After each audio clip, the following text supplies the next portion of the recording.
श्री कृष्ण कन्हैया लाल की जय। श्री निजानंद स्वामी की जय। श्री प्राणनाथ प्यारे की जय। नेत्र खोले अधूर मुख बोलता करे प्यारे बातें कर प्यारा सो सुख देता आशिक को जिनको नहीं सुमारा जिनको नहीं सुमारा। श्री कृष्ण कन्हैया लाल की जय।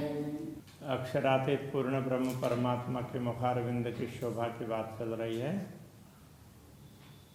सुख देत सब अंग मिला नयन नासिका श्रवण अधुर हसत हरवटी भव भ्रिकुटी सब देश सुख बोल मधुर।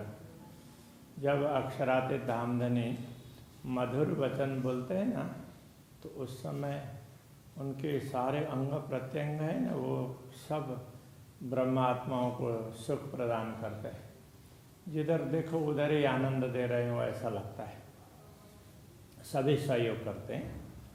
सुख देत सब अंग मिल, सारे अंग मिल करके सुख देते हैं। उनमें नयन नासिका श्रवण अधुर, नयन हो, नासिका हो, श्रवण हो, अधर हो, हसत हरवटी, हरवटी ये चिबुक और भौं भ्रिकुटी सब दे सुख बोल मधुरा। वो मधुर बोल करके सबको सुख प्रदान करते। कहने का तात्पर्य जब बोलते हैं तो उस समय इतने सारे अंग ऊपर असर पड़ता है, तो वो सारे का एक साथ उसको क्या बोलते हैं, एक स्वर में सारे मिल जाते हैं। अद्भुत सलुकीन समय आशिक पावत आराम। इस समय जैसे अक्षरातीत धामधनी मधुर वचन बोलते हैं, तो उस समय इतनी सुंदरता उनके मुखारविंद में दिखाई देती है कि उसको देख करके आशिक पावत आराम, अनुरागिणी आत्मा को बड़ा आनंद मिलता है, बड़ी शांति मिलती है। आठों जाम हृदय रूह के जानो नकस चुभ्या चित्रामा। उसको ऐसा लगता है कि आठों याम, आठों प्रहर उनके हृदय में वही छवि अंकित हो गई हो। जैसे किसी चीज़ में नक्काशी करते हैं तो वो जो भी बनाया हुआ हो तो वो कभी मिटता नहीं है। तो ऐसे उनके हृदय में वो सब ऐसे अंकित ही हो जाता है, तो कभी वो निकले ही नहीं। इतनी सुंदरता है। फेर फेर ये सुख मुख निरखिए, फेर फेर जाऊँ बलिहार। तो ब्रह्मात्मा को लगता है कि बार बार अक्षरातीत धामधनी के ऐसे मुखारविंद के दर्शन करें और बार बार उसके प्रति समर्पित हो जाएं। एक खूबी खुशहाली क्यों कहूँ, इन सुख नाई सुमार। उस समय की खूबी, विशेषता और खुशहाली आनंद की बात वो क्या कहें, तो इस समय का कोई पारावारी नहीं है इस सुख का। अध विचारो गते मेवा काढ़ देत मुख थे। कभी कभी आरोगते हुए मुंह में से मेवा निकाल करके देते हैं। तो अब इंद्रावती को लगता है तो मुझे दे रहे हैं, सरस मेवा कहे देता है, और ये कह करके देते हैं, देखो ये बड़ा स्वादिष्ट है, ऐसा करके देते हैं। आप हाथ मेरे मुख में, तो स्वयं अक्षरातीत धामधनी मेरे मुंह में ये डाल देते हैं, तो बड़ा अच्छा लगता है। तो उस समय तो फिर और ज़्यादा आनंद आएगा। तो वो भाव है। रंग रसयों कहता हूँ, ये जो मेहर करत मेहरबान, रंग रस की बात करते हैं। अक्षरातीत धामधनी जो कृपा करते हैं ना, तो उसके आधार पर कह रहे हैं, वो बड़े कृपालु हैं। ये भूल गया हम लाड़ सबे, ना तो क्यों रहे छिन बिन प्राण। तो हम लोग नश्वर दुनिया के तरफ दृष्टि डाल करके सारे लाड़ प्यार को भूल गए। नहीं तो इन सब, ये सब तो हमें वो दिख रहे हों ऐसा लगता। तो इनको छोड़ करके अभी ये प्राण कैसे टिके हुए हैं। अन्यथा एक क्षण भी वो प्राण टिक ही नहीं सकते हैं। ये लाड़ प्यार वो सब हमें याद रहता, बाकी अभी माया में देखते हुए माया के तरफ दृष्टि डाल करके हम सब भूल करके बैठे हैं। और काम हक को कोई नहीं देते रूह सुख बनाए। ब्रह्मात्माओं को ऐसा लगता है कि अक्षराते धाम धन्य हमें सदैव आनंदित करते हैं, दूसरा तो कोई कार्य करते हुए उनको लगता नहीं है। ना देखे तो भी तो वो तो करते ही हैं। अक्षर ब्रह्म को प्रेरणा देना है, पूरा ब्रह्मांड को बनाने के लिए, तो सारे सिस्टम को सब को मॉनिटरिंग तो अक्षरातीत ही करते हैं। किंतु ब्रह्मात्माओं को वो इतने प्रेम में मस्त होते, दूसरा कुछ दिखाई नहीं देता है। वाहे दत्त बिना हक दिल में और न कछु आए। ब्रह्मात्माओं को ये लगता है कि ऐसे अद्वैत भाव के बिना अक्षरातीत के हृदय में दूसरा कोई भाव आता ही नहीं है। वो तो ब्रह्मात्माओं को अपना ही समझते हैं और जैसे वो कुछ खा रहे हैं तो वही बात वो ब्रह्मात्मा को भी दे देते हैं, तो उनको भी वही सुख वही आनंद दिलाना चाहते हैं। वो जो कर रहे हैं वही आनंद ब्रह्मात्माओं को भी दिलाना चाहते हैं। सुख देना लेना रूहों और रूहों व्यवहार है ब्रह्मात्माओं को आनंदित करना और ब्रह्मात्माओं से प्रेम प्राप्त करना, उनको प्रेम देना, उनसे प्रेम लेना और उनसे वो प्रेम का ही व्यवहार करना। ये अर्श बातें इन झीमिए कोई बिना रूह ना ले वनहार। ये परमधाम की बातें हैं, तो इस दुनिया में ब्रह्मात्माओं के अतिरिक्त दूसरा कोई इस बात को समझ भी नहीं पाएगा, ग्रहण भी नहीं कर पाएगा। कोई कामन और रूहों को एक जाने हक इसका। ब्रह्मात्माओं का भी दूसरा कोई काम नहीं है, वो अक्षरातीत पूर्ण ब्रह्म परमात्मा के प्रेम को ही समझती है, उसको ही जानती है। आठों जाम 64 घड़ी बिना प्रेम नहीं रंचक। आठों प्रहर 64 घड़ी प्रेम के बिना वो एक क्षण भी नहीं रहती है। जरा भी प्रेम ना हो वो कभी कोई घड़ी होती ही नहीं है, वो हमेशा प्रेम में ही मस्त रहती है। हक जात वाहे दत्त जो छोड़े ना एक कदम। हक जात पूर्ण ब्रह्म की अंग रूपा अद्वैत ब्रह्मात्माएं, अद्वैत स्वरूपा छोड़े ना एक कदम। एक श्वास भी अक्षरातीत को याद किए बिना, उनको हृदय में अंकित किए बिना, उनका प्रेम अनुभव किए बिना नहीं निकाल पाती। प्यार करे माहो माहे वास्ते प्यार कसम। ब्रह्मात्माएं परस्पर प्रेम करती है, वो भी अक्षरातीत धामधनी के प्रेम के कारण ही हैं। उनका दिया हुआ प्रेम है, इसलिए वो परस्पर प्रेम करती है। तो इसका अर्थ ये हुआ पूर्ण ब्रह्म का प्रेम ही सदैव अनुभव करती रहती है। हक अंग चलत मुख बोलते। हक अंग चलत मुख बोलते तब जाने जात गुज प्यार। जब अक्षराते धामधनी कुछ ब्रह्मात्माओं को बोलते हुए होते हैं तो उस समय ब्रह्मात्माओं को लगता है कि वो हमें बहुत ज़्यादा प्यार दे रहे हैं। तो ये बड़ी गुप्त बात है, बड़ा रहस्य की बात है। तो बोलते हुए भी एक कार्य कर रहे होते हैं, किंतु उनके सारे अंग उसमें सहयोग कर रहे हैं ना, इसलिए वो सब प्रेम ही दे रहे हैं। ए अरवा अरश की जाना ही जाको निष्दिन ए विचार। इस रहस्य को तो परमधाम की आत्मा ही जान सकती है, क्योंकि रात दिन उनका इसी पर विचार होता है।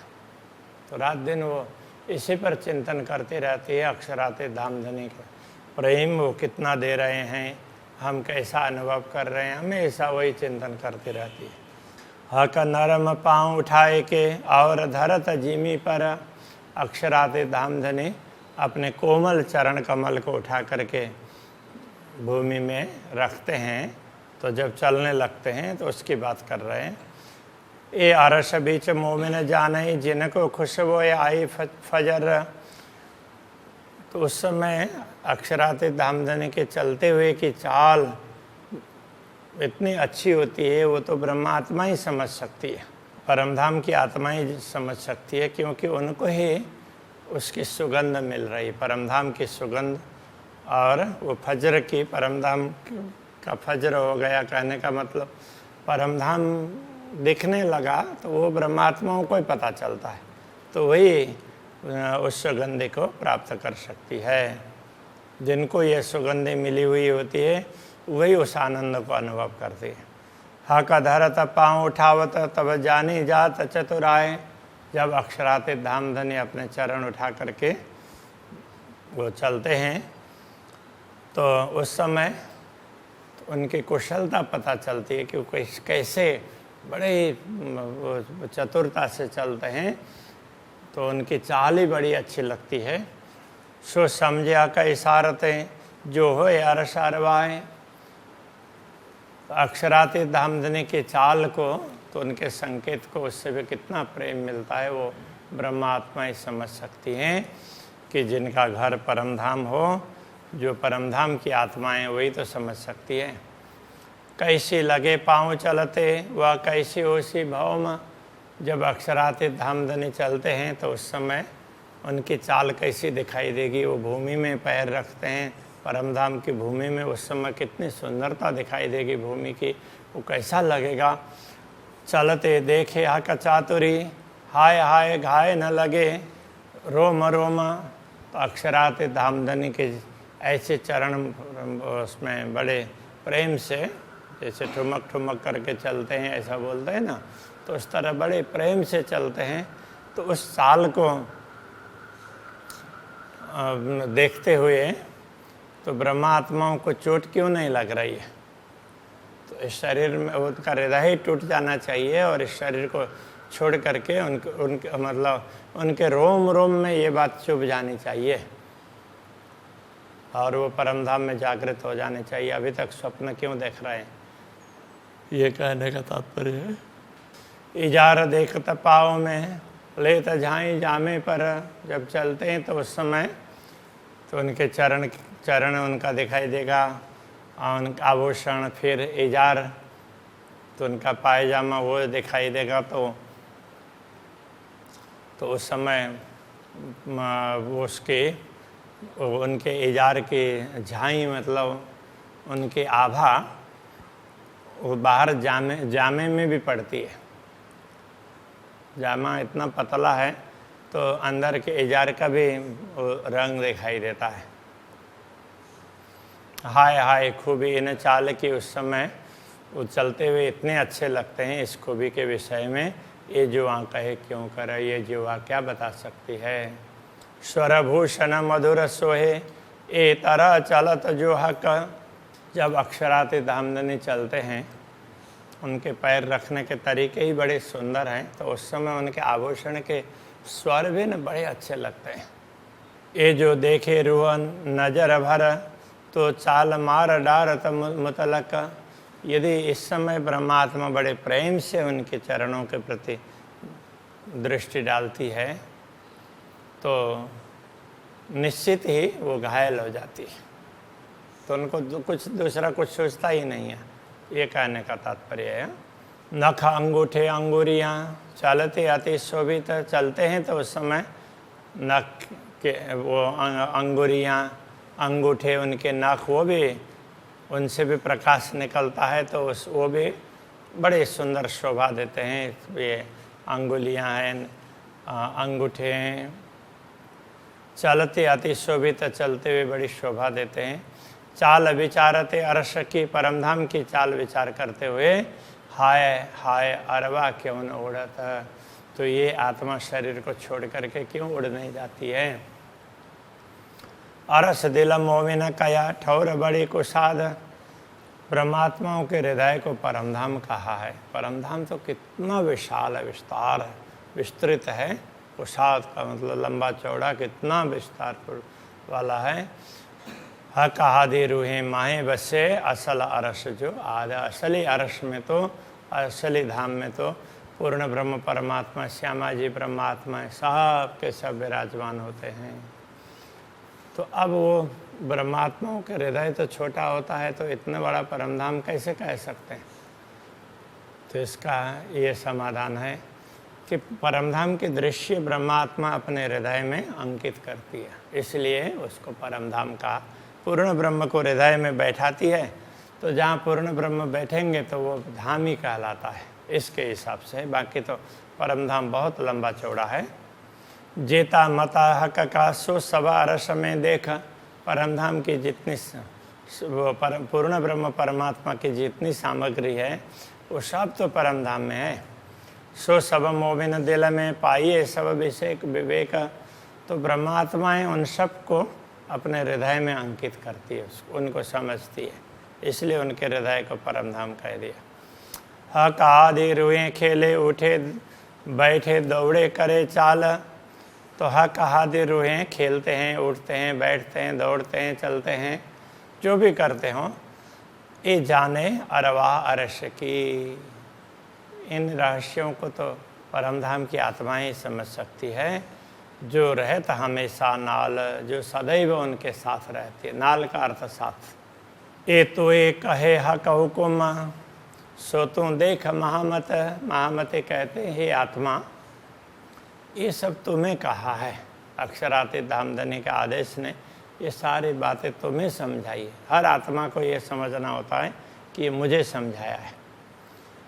और कहो रूहन को जो तेरे तन वाहिदत, और ब्रह्मात्माओं को भी तुम ये बात समझाओ जो नहीं समझ रही हैं, क्योंकि वो भी तुम्हारे ही अद्वैत भाव के अंतर्गत आते हैं। तो अक्षरातीत धामधनी के अंगना के रूप में तो तुम उनके साथ में जुड़ी हुई हो, तो तुमसे वो अलग नहीं है। तो उन आत्माओं को भी समझाना, स्वयं भी समझो और दूसरों को भी समझाओ, ये बात यहाँ पर समझाई है। तो अभी के प्रसंग को यहीं रखते हैं। श्री कृष्ण कन्हैया लाल की।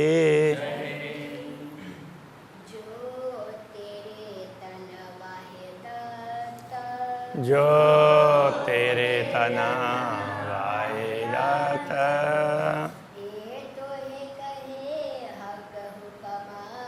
ए तो ये कहे हक हुकुम,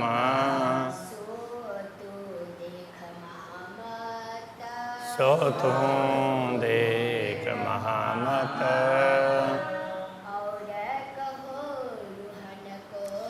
और कहो रुहन को,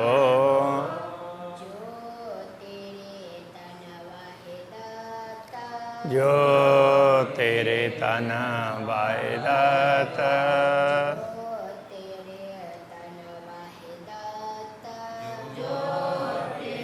तन वाहिदत।